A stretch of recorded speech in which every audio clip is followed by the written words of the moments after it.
Hi there, I'm Jenna, and I wanted to introduce myself because I think that people might find it weird that I'm not calling myself a dog trainer. I keep calling myself a canine coach.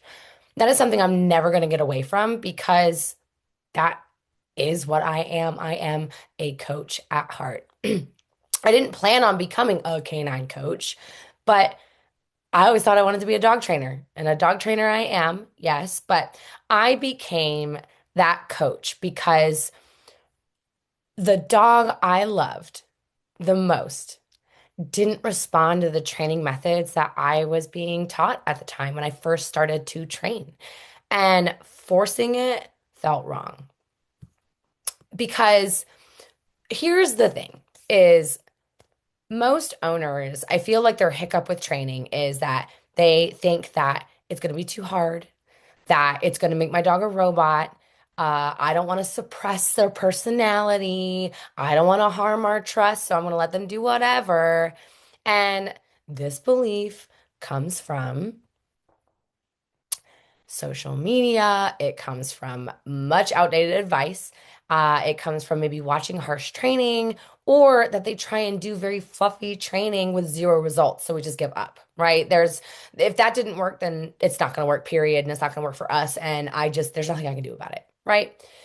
And this fear comes from love and not ignorance, right? Because most owners aren't avoiding structure because they don't care. It's because they're avoiding it because they care too deeply, right?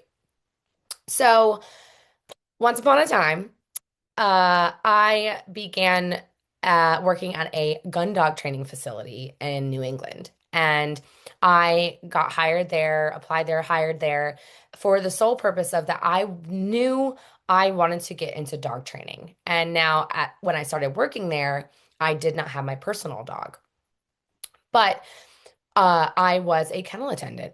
I was learning canine wellness. I was learning socialization structure, learning the ins and outs of a kennel. And I was around some serious dogs, some serious, like real working dogs. And at the time, because I was only a kennel attendant, I was doing an online school for obedience training.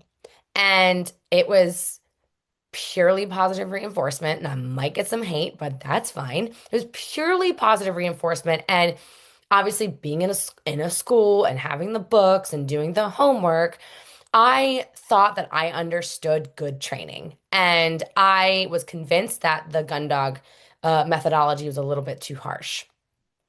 And don't get me wrong, it can be a little hard, but every dog is different.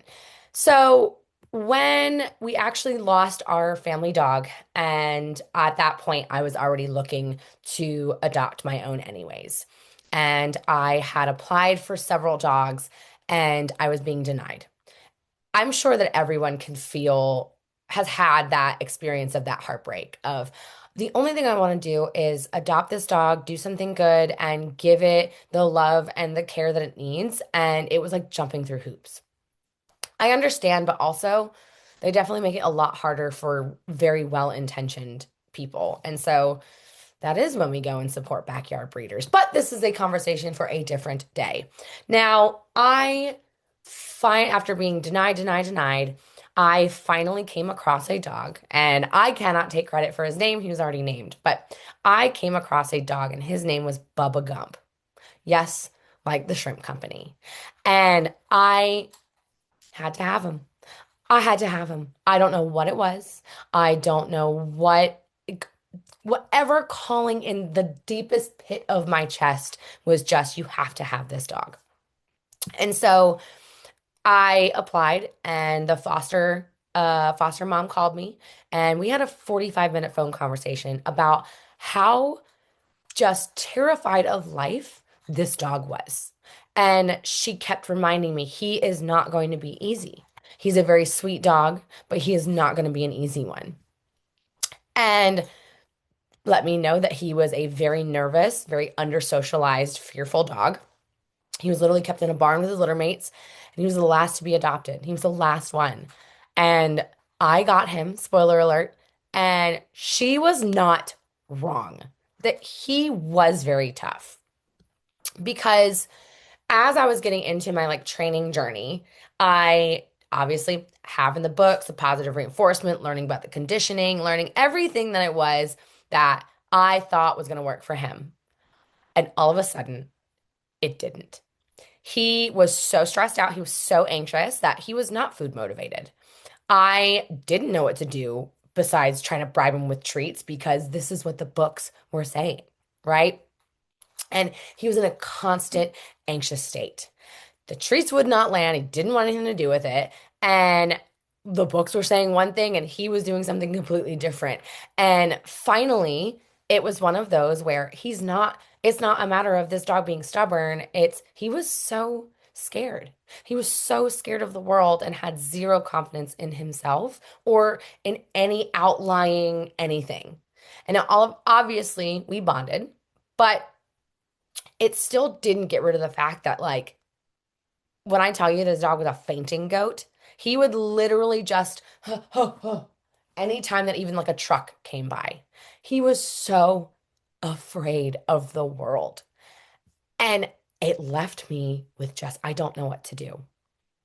So, flash forward a couple months later, and I became an apprentice trainer at the kennel. So, I started doing some work with the dogs. It was literally me learning on the dogs. I hadn't done any like go home lessons teaching the owners just yet. But honestly, with my whole journey, I would not have it any other way.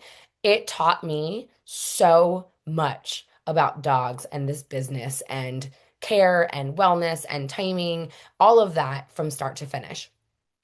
And as I started getting my hands on more dogs, as I started to learn in something called the Huntsmith way, I started to learn that obviously not all dogs are built the same, but they do have one thing that reigns true. They look for leadership.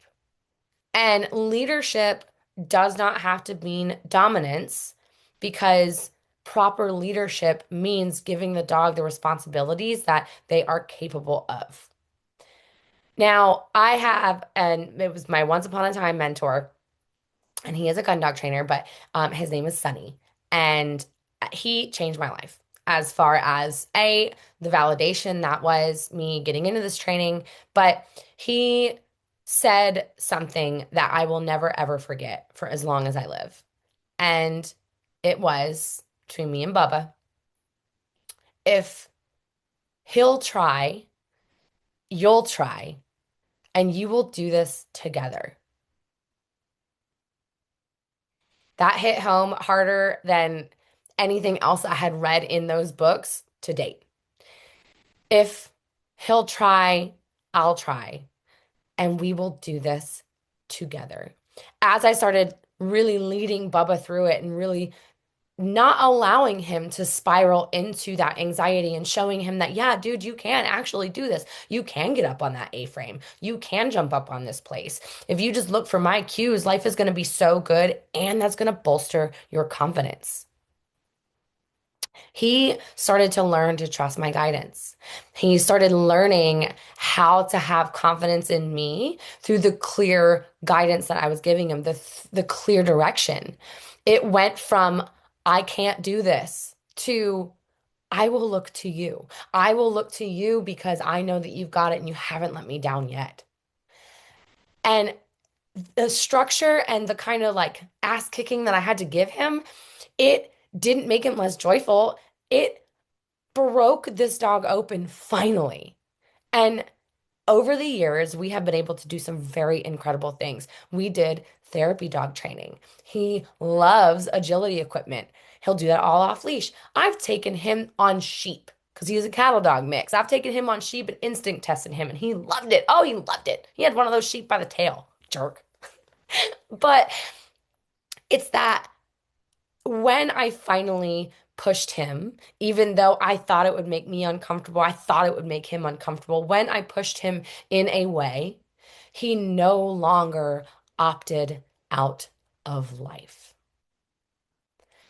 And so when I moved, right, I went from New England down south and I started to learn how to train owners to train their dogs. And my mentor at the facility down here, who I've been with for 10 years, on top of obviously running Best Good Friend, training and coaching, but he said it best. And I'm a dog trainer through and through. But he said that I like to call ourselves canine coaches because we are not just here to train a dog. We're coaches for owners, we're coaches for dogs.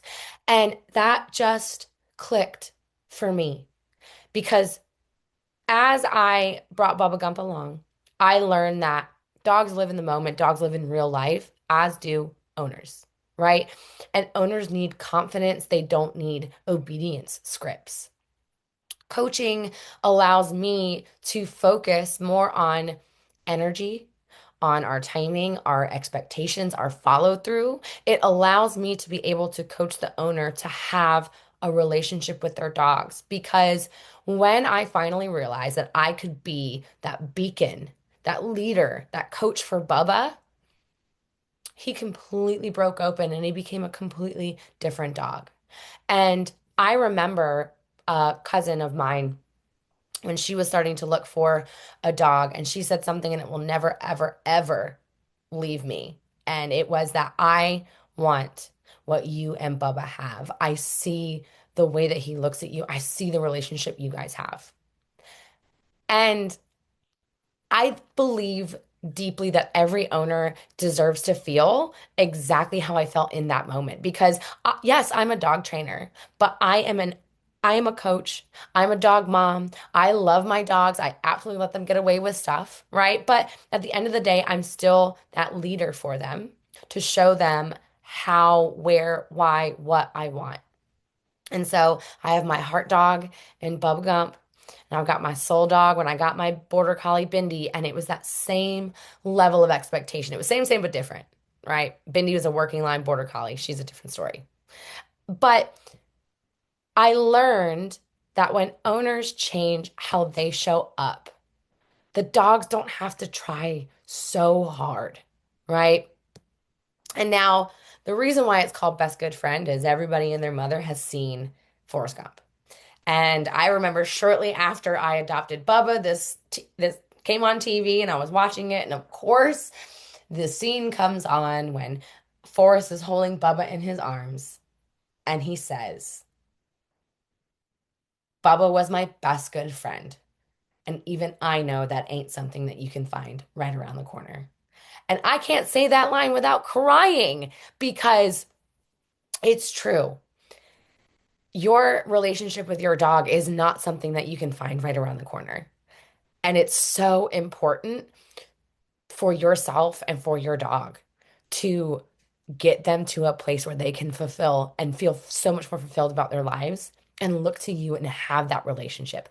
That is why I call myself a canine coach because I'm not just here for dog training. I am here for you to experience and to feel that deep of a connection with your dog because obedience is communication, and your relationship will blossom through that clarity that training gives you and your dog.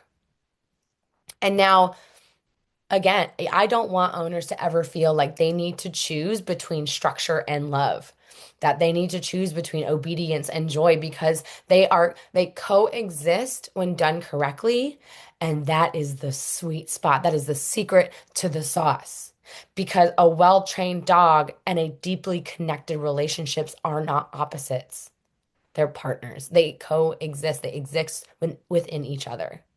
And you shouldn't have to be a dog trainer to live a good life with your dog.